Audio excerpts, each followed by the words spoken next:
नमस्कार,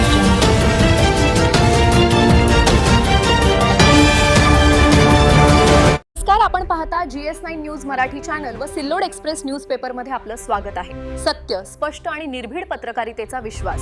सोनम वांगचुक यांच्यावरील कथित पोलीस कारवाईच्या निषेधार्थ धुळे येथे पुरोगामी विचार मंचाच्या वतीने जिल्हाधिकारी कार्यालयावर निवेदन देण्यात आले। धर्मेंद्र पवार इस्तीफा दो, इस्तीफा दो, धर्मेंद्र पवार इस्तीफा दो, इस्तीफा दो, इस्तीफा दो, जिंदाबाद, जिंदाबाद। संविधान बचाओ, देश बचाओ, संविधान बचाओ, देश बचाओ। अब जो जुल्म की टक्कर में संघर्ष हमारा नारा है, संघर्ष हमारा है। नहीं चलेगी, नहीं चलेगी तानाशाही, नहीं चलेगी, नहीं चलेगी, नहीं चलेगी तानाशाही, नहीं चलेगी, नहीं चलेगी, नहीं चलेंगे तानाशाही, नहीं चलेगी। खाली या तसा उभा राहायचा। GS9 न्यूज मराठी चॅनल व सिल्लोड एक्सप्रेस न्यूजपेपर आमचं न्यूज चॅनल सबस्क्राइब करा, लाईक करा, फेसबुक पेज फॉलो करा आणि ही बातमी जास्तीत जास्त शेअर करा। धन्यवाद। आज आम्ही पुरोगामी विचार मंच आणि संविधान संरक्षण समिती, भारतीय कम्युनिस्ट पक्ष, मार्क्सवादी कम्युनिस्ट पक्ष, भारतीय बौद्ध महासभा अशा विविध सामाजिक सोशल वेलफेअर पार्टी, विविध सामाजिक संघटनाच्या माध्यमातून माननीय राष्ट्रपती यांना निवेदन देण्यासाठी आलेलो आहोत। आमचा विषय होता की सोनम वांगचुक यांनी जे लोकशाहीच्या मार्गाने, संविधानिक मार्गाने जे उपोषण सुरू केलेलं होतं, त्या उपोषणाला हिटलरशाही, हुकुमशाही पद्धतीने मोडीत काढलं। सकाळी 6 वाजता पांढरे कपडे लपेटून त्यांना कैद्याप्रमाणे दवाखान्यात नेलं आणि त्यांच्यावर, आंदोलकावर जो अमानुषपणे अवमानकारक कृत्य केलं पोलिसांनी, अशा घटनेचा आम्ही तीव्र निषेध करून धर्मेंद्र प्रधान यांचा ताबडतोब राजीनामा घ्यावा या संदर्भात आमचं निवेदन माननीय राष्ट्रपतींना होतं। दुसरं निवेदन आमचं धुळे शहर व धुळे जिल्ह्याच्या बाबतीत संविधान समितीच्या हेडवर होतं की सध्या SRI चालू आहे, परंतु SRIच्या बाबतीत माननीय जिल्हाधिकारी मॅडमांनी सर्वे केला, दौरा केला की BLO घरोघरी येत आहेत, परंतु प्रत्यक्षात BLO हे कुणाच्याही घरी जात नसून कुठल्या तरी राजकीय पक्षाच्या कार्यालयात बसतात आणि तिथं जनतेला गरज असेल तर त्यांनी आपले फॉर्म भरून द्यायचे। ज्या अर्थी काही या मजूर आहे, हातगाडीवाले, हॉकर आहेत, अशा लोकांना त्या ठिकाणी जाण्यामध्ये 1 दिवसाचा कालावधी लागतो, ते जाऊ शकत नाही। त्यामुळे असे लाखो लोक, शेकडो लोक याच्यापासून वंचित होणार आहेत आणि लोकशाहीचा जो मुख्य मुद्दा आहे की मतदानातून या देशाचा राजा घडवावा, बाबासाहेबांनी जे संविधानिक तत्व दिलेले आहे त्याला पूर्ण पायदळी तुडवलं जात आहे। म्हणून माननीय जिल्हाधिकाऱ्यांना आम्ही विनंती केली व निवेदन दिलं की आपण लेखी आदेश करावे आणि BLOनी प्रत्येकाच्या घरोघरी जाऊन मतदारांचे नाव नोंदणी करून घ्यावेत, अन्यथा धुळे शहरातून 1 लाखच्या वरतीच मतदार हे वगळले जाऊ शकतात। यापूर्वी आम्ही 2 निवेदन दिलेले आहेत आणि आज हे आमचं 3रं निवेदन होतं। धन्यवाद।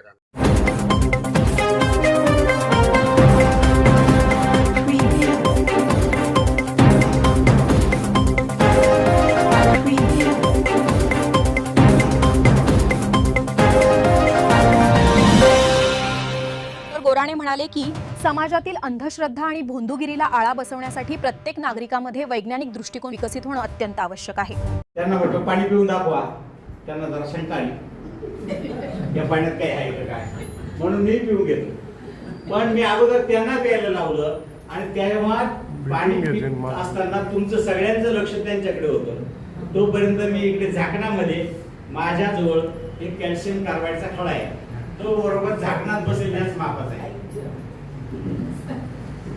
आणि तो त्या पाणी पित होते तोपर्यंत मी झाकणातून टाकून दिला, सभ्यपणे मग त्यांच्याकडे दिलं, झाकण लावून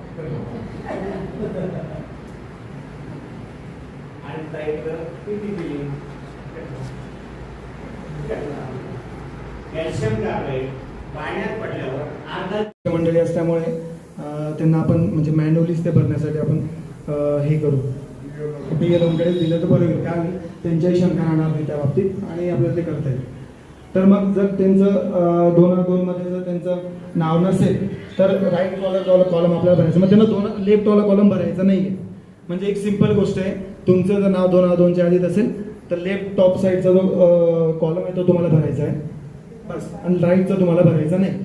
आणि त्याच्या खालचा जो आहे त्याच्यात जनरल माहिती असणार आहे, तुमचं जन्मतारीख, आधार नंबर, मोबाईल क्रमांक, त्यात वडिलांचे नाव आणि वडिलांचा ई-पिक क्रमांक असेल तर, तसेच आईचं नाव, आईचा ई-पिक ID नंबर असेल तर तो भरायचा आहे.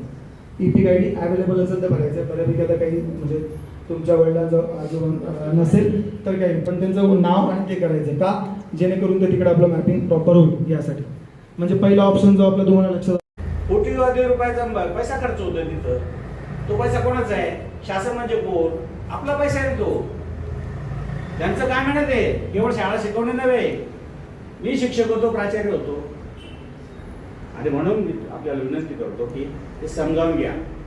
आणि तुम्ही रिटायर झाले ज्येष्ठ नागरिक, मी ज्येष्ठ नागरिक, माझं 65 वय चालू, मला BP नाही, शुगर नाही आलं, एवढ्या ताणात तरी काय कारण असेल याचं?